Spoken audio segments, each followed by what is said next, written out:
Assalamu alaikum wa rahmatullah wa barakatuh. The earth is full of gems. These gems are very precious things, but it took many, many years, sometimes hundreds of thousands of years, for these gems to be formed. They were formed in the earth, but they didn't just appear, they came in over time. In the ocean, there are pearls. Pearls happen a lot quicker than these gems in the earth, but they also had to develop. They took time in order to develop. There's also gold in the earth. Gold forms in the earth over time. And in order to find that gold, you have to dig, and you have to dig in the earth to find it. You can also find gold in the ocean, but you also have to look for it. Everything develops into its true form over time. There is also truth. Truth has to be planted. Truth is not a word by itself, it's a reality. And to say something is true is to talk, but to actually convey truth is to be connected to the resonance of truth, to the unending stream of truth, to that which comes from Hak, from reality, from the real source.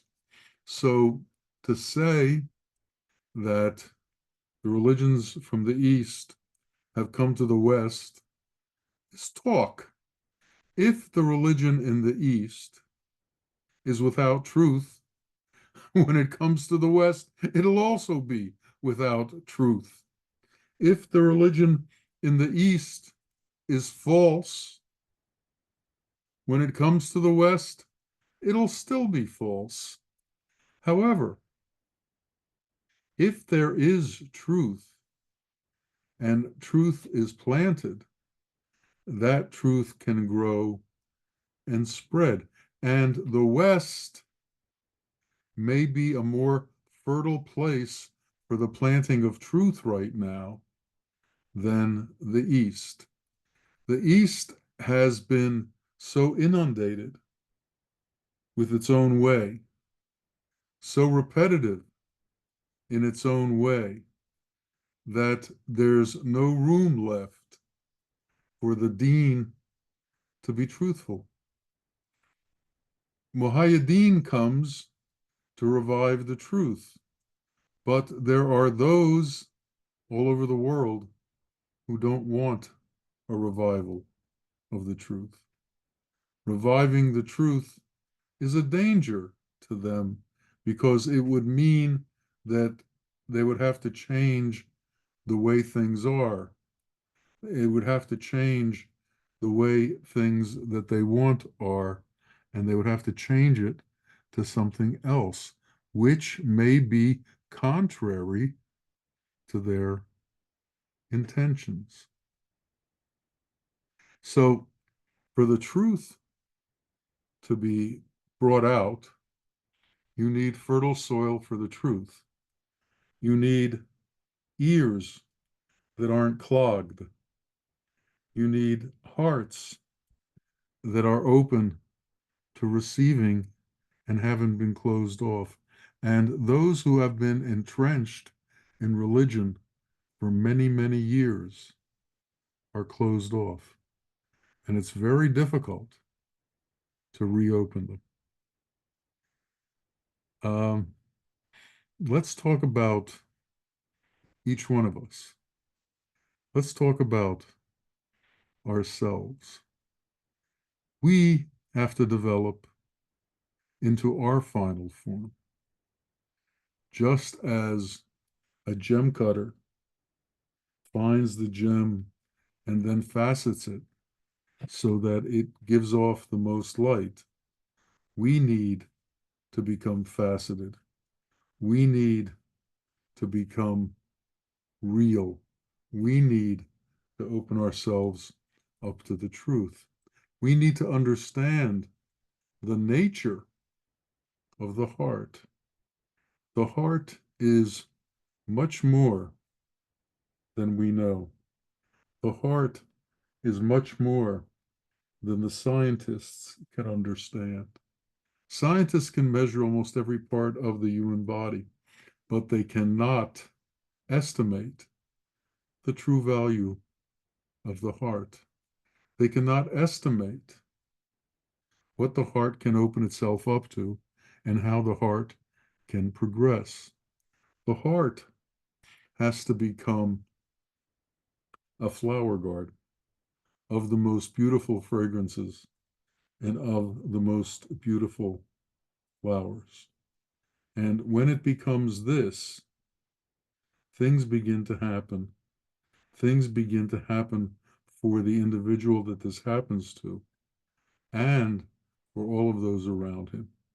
At that point, when the heart begins to truly develop, then only God knows the true value of the heart. Only God can estimate its value at that point. Man cannot understand that value.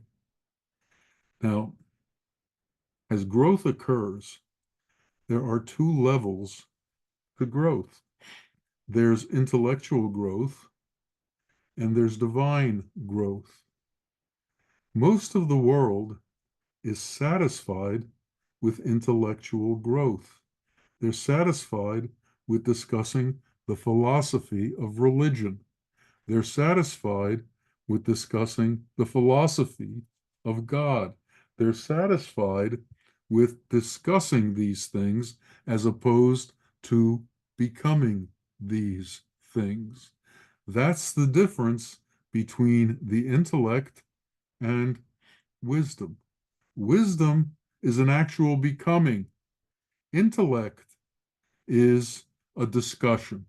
Intellect is bringing something up for the purpose of talking about it, the purpose of showing off how much you know, the purpose of making the self greater because of the ability to speak in volumes about things. It's been said by wise men that it doesn't take many words to tell the truth, but it takes a lot of words to talk about the truth because they can't get at the essence of the truth. They can just talk about it. So they continue to talk around it and around it and around it, but they don't talk about the truth. God knows the truth.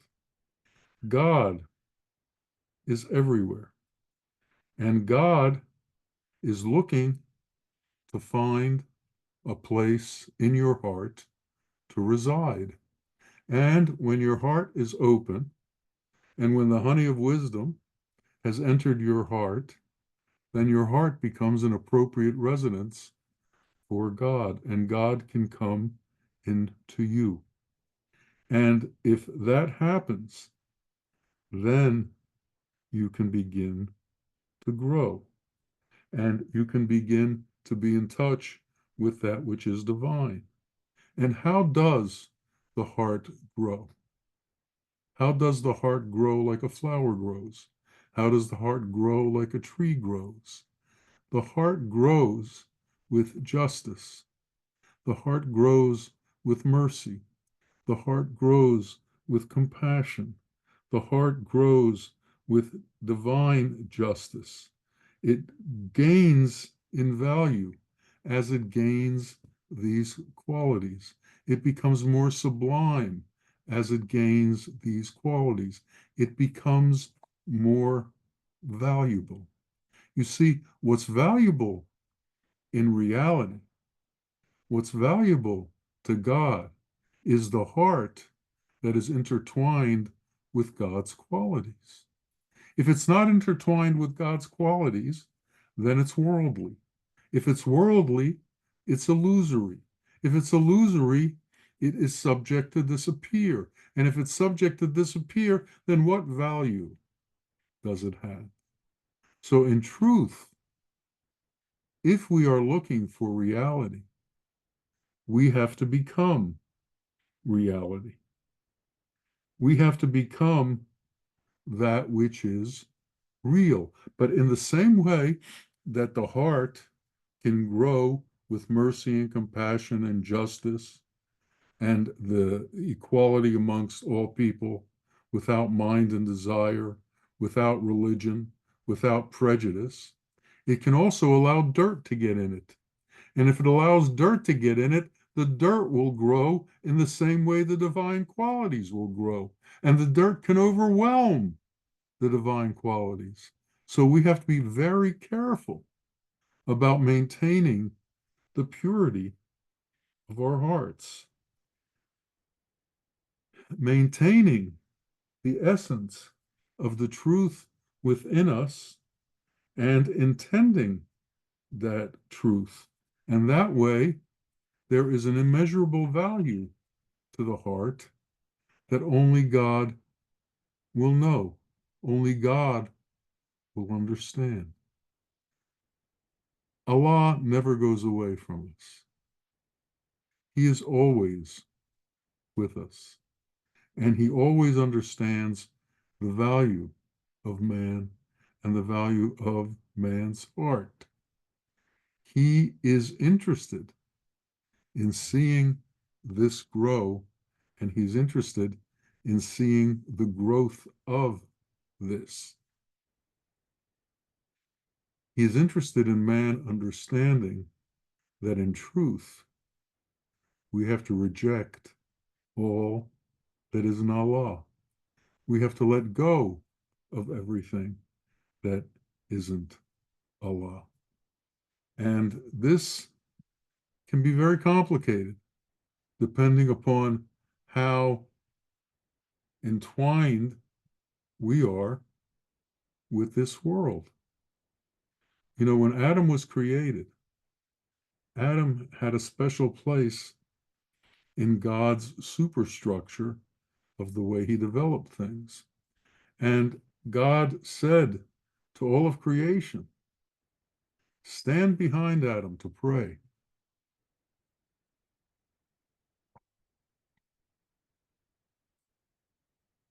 But there was a jinn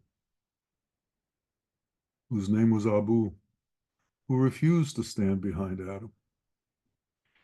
And he said, why should I stand behind him? I am higher than him. He's made out of clay. I was created out of fire. And God said to him, I didn't ask you to worship God. I just asked you to stand behind him and pray.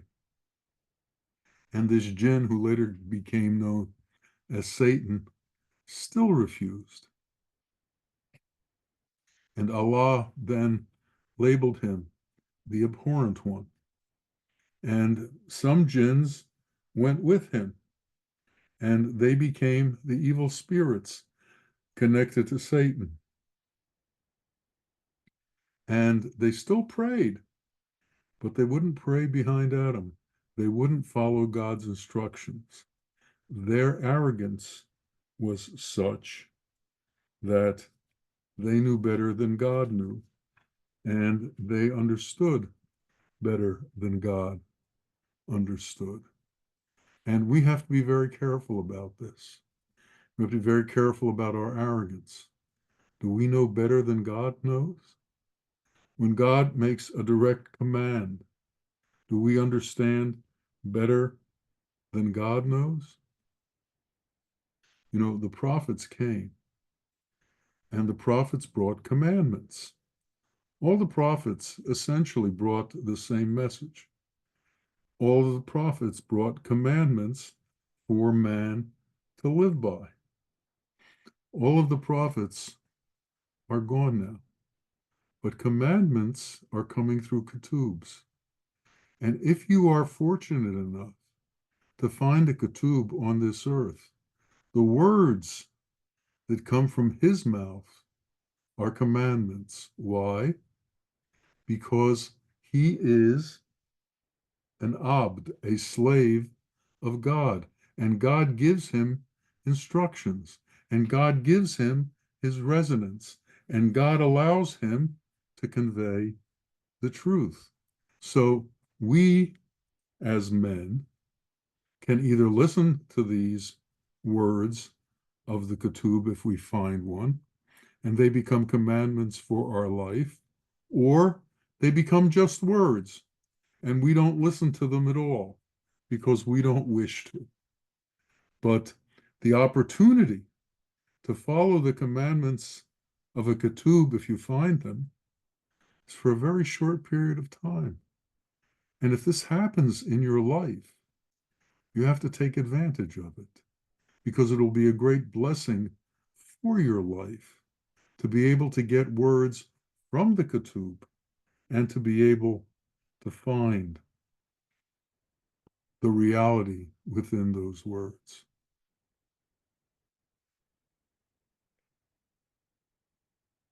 The difference between intellect and wisdom is the state of man's progression. If he is left in intellect, he will be left with religion, and he will be left with an ordinary understanding of divinity. He'll be left with a discussion of divinity. He won't be left with the reality of divinity. But if man crosses over intellect and enters into hakikat, enters into reality, enters into a real relationship within his heart with his maker, then he becomes different. Then wisdom begins to enter into his being. And as he gets wisdom, he becomes known as a wise man. He becomes known as a jnani. He becomes known as one who can be trusted, as one who can give advice, as one who is a boon to all of society, as one who helps fellow man. God sends his wealth to certain people in the world, but this wealth is meant to be shared. And if you can't share it, you can't have it. It's like that. In the same way that a fruit tree shares its fruit, in the same way that when you eat, you should share food with others, wisdom has to be shared. There's a hunger for wisdom out there, in the same way that there is a hunger for food. And the ones who have wisdom have the obligation to share this wisdom with all who have the hunger for wisdom. So if we don't have wisdom yet, we should be of the mind, we should have the faith that we will get wisdom. And we should know that the way to get wisdom is to come into the presence of a wise man. In the same way that a flower sends out its pollen for more flowers to be created, in the same way that a tree sends out its seed for more plants to be created, wisdom needs to be spread out. Wisdom needs to be given to the hearts of man so that it can be implanted in man, so that each individual man can understand this wisdom and be relieved of being tied to the intellect and the nonsense that the intellect carries on with. When you first meet a wise man. Your intellect will judge the wise man. But what the intellect doesn't realize is the limit of the intellect. So that when you're using the intellect in order to try and understand what's going on around you, you're limited to what the intellect can know. And all the intellect can know is worldly things. Philosophy is the top point of intellect. It can't understand divinity. It can't join divinity. So it comes to conclusions that are not divine. So in essence, as long as you are listening with your intellect, you will not understand what the wise man is saying to you, because the wise man isn't talking through intellect. He's talking through divine analytic wisdom. And only wisdom can understand wisdom. Only wisdom can know wisdom. Intellect cannot know wisdom. So if you're smart, you'll figure this out about the intellect. So what you will do when you're listening to a wise man is you will turn off your judgment. You will stop jumping to conclusions. You will stop judging what he says. You will stop trying to interpret what he says based on your intellect. Because if you do that, all you're going to do is confuse yourself and create doubt. So until some wisdom dawns, it is best to be free of judgment and to be free of making those kinds of decisions. Only later, when you have some wisdom, will you be able to look back and see behind you and understand what he was saying to you now begins to make some sense. Wisdom will take root in you if you allow it to take root in you. In other words, if you surrender to the teacher, if you surrender to the sheikh, and if you accept what he says until it becomes something that you know. Because that time will come, but it takes time. This world is set up in such a way that everything isn't full blown at once. An oak tree starts as a seed. An oak tree becomes this huge thing, but it didn't start out that way. It's the same way with our wisdom. It didn't start out as full blown understanding. It has to take root, it has to grow, and it has to develop. And we have to have the patience to allow it to develop, to allow it to be understood. Everything is inside man, but the path must be opened up and we must understand the path. In the Hindu epics, there's a story about two warring tribes, and there was a lot of blood being shed. And Krishna came as an emissary to put an end to the bloodshed and to try and bring about peace. And he came to the two warring clans, and he said to them, "We're going to do the following. We're going to take one from each of the clans, and I'm going to give you a task. And the one who can perform this task the best will declare the winner. Also, I will visit them and eat at their house." So he gave them each a small amount of money. And he said, your task is to use this small amount of money and to fill your house as full as you possibly can. So the first person began to think, what could he fill the house with? He only had a small amount of money, so it had to be something that wasn't expensive. And he concluded that the easiest way to fill his house was to buy straw and to fill his house with straw. And he went out and bought bales and bales and bales of straw and filled his house with straw. And when Krishna came to visit him, the house was so full of straw, they couldn't even push the door into the house to get in to have dinner with him. So Krishna left and went to the second house.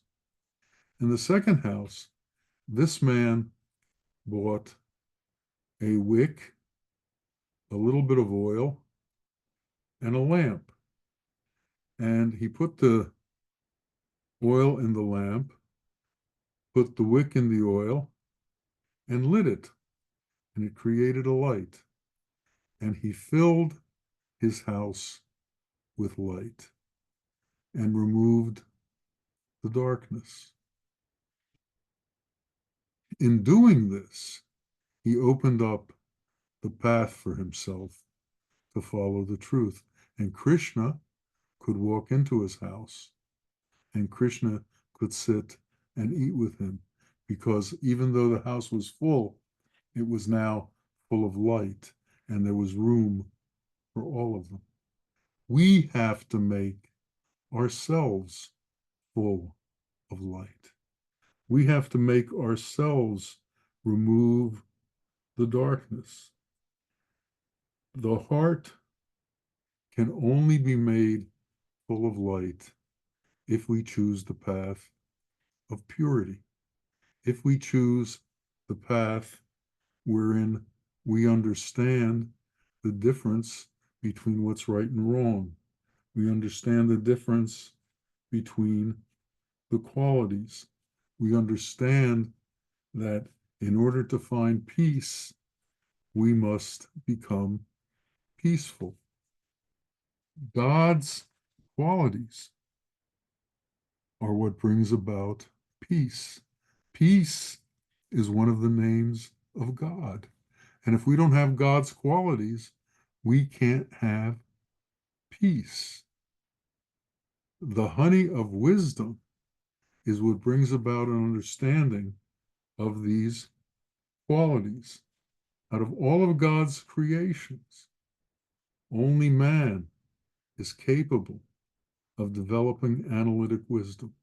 And that's why God told all of the creation to stand behind Adam when they pray, because he wanted man to stand behind someone who had the ability to know God, someone who had the ability to become a man of wisdom, a jnani, a slave of God. This work is not easy. This work is difficult. We've spent a lifetime developing an intellectual life. And now we're told that we must go from an intellectual life to a life of wisdom. Now we must shift from the things that satisfy the intellect to the things that satisfy wisdom. There's a big difference between the two. And the sheikh will come and tell you, you have to give up all the attachments that you had in your intellectual life. You have to give up all the ideas that you had in your intellectual life. You have to give up the religion that you had in your intellectual life. You have to give up all that you held sacred in your intellectual life. And now, as you enter into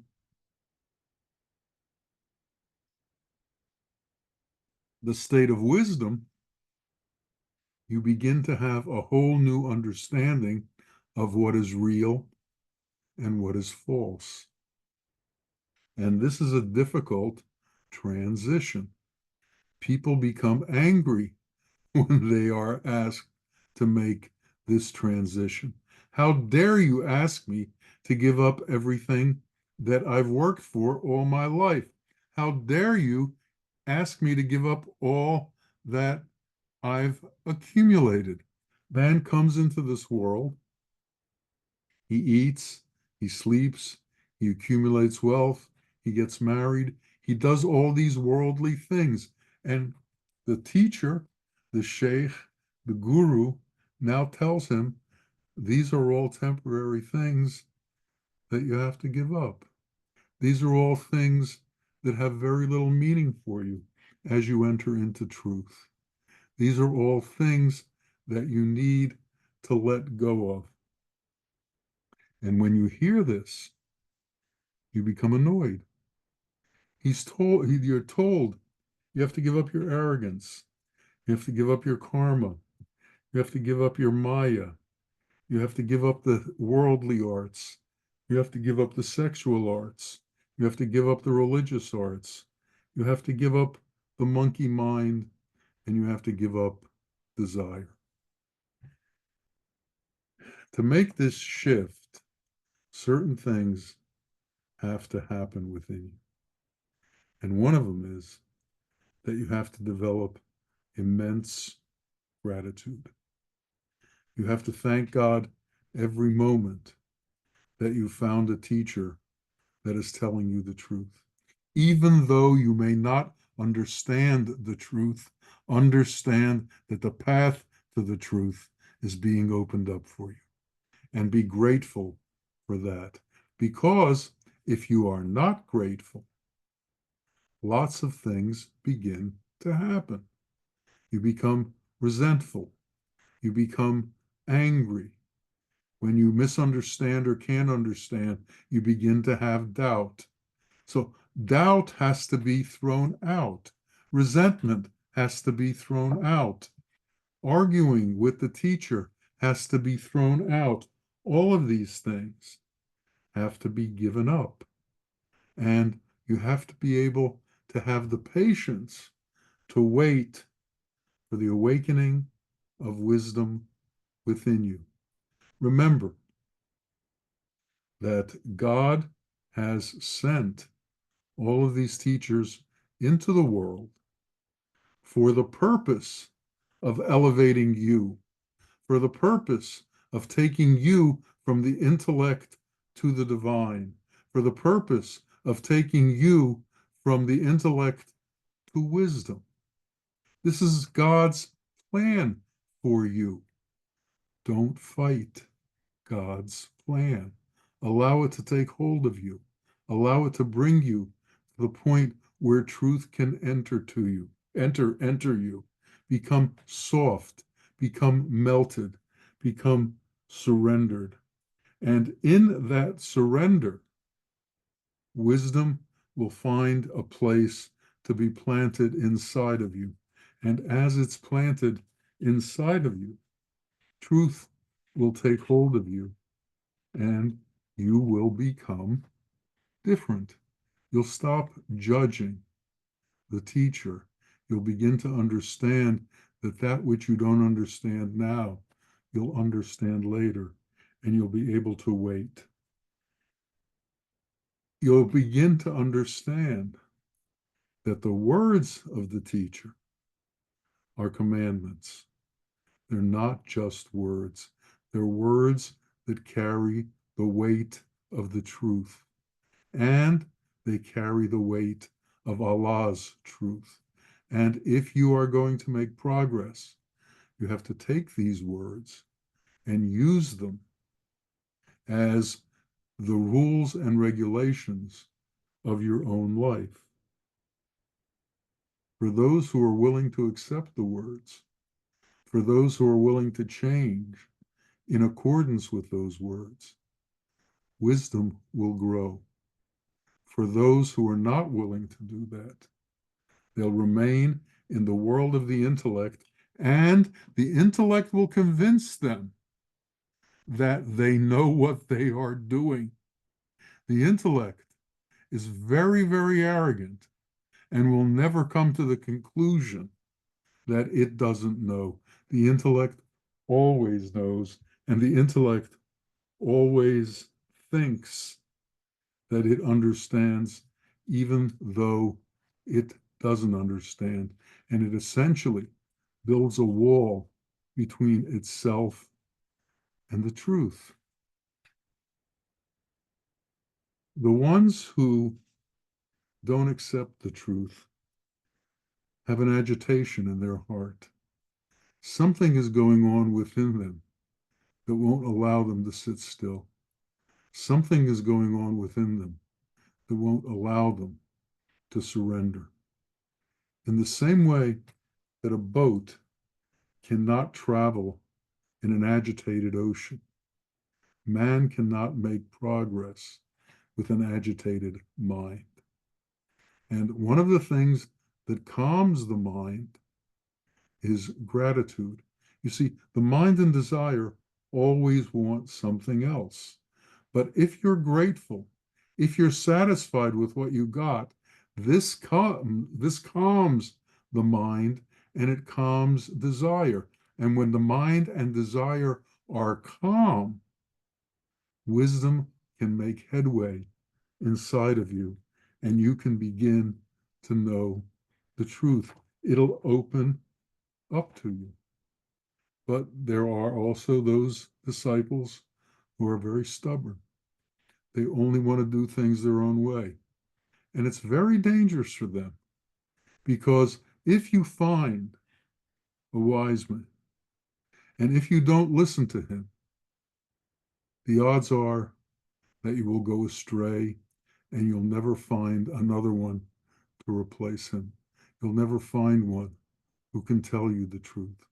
So the sheikh, the teacher, will sometimes institute methodologies to keep you in line. For instance, a horse needs a bit and a rein. So the sheikh may give you instructions to try and control your need to be wild. And until we control our need to be wild ourselves, he may have to have a heavy hand on us. And people resent it and they run away. There's a story of a man who knew he wasn't doing right by the sheikh. So he was afraid to come into the sheikh's presence. And he stopped coming. He ran away. One day he was in the market in the town and he saw the sheikh. And the sheikh came up to him, caught him by surprise. He said, "Where have you been?" And he stuttered and he said, I didn't come because I was ashamed of what I was doing. I wasn't doing everything that was right. And he said, if I only had disciples who did everything right, I wouldn't have any disciples. The point is to take you to the place where you're doing things right. Don't be ashamed. Come back. Open yourself up. Be secure in the fact that I will never leave you. Be secure in the fact that my love for you is greater than your love for yourself. Be secure in the fact that my intention for you is better than the intention that you have for yourself. And that's the position we have to take. We have to be fearless in following the path. We have to be fearless in accepting what the sheikh tells us. And we have to give our intention and our devotion to doing what he says to do and to come to know the truth and to leave the intellect and enter into that which is divine. This is the intention that Allah has for us. This is the intention that the teachers have for us. So let us all allow that intention to become our reality. Ameen, Ameen. Ya Rabbil Alameen. Assalamu alaikum wa rahmatullah wa barakatuh.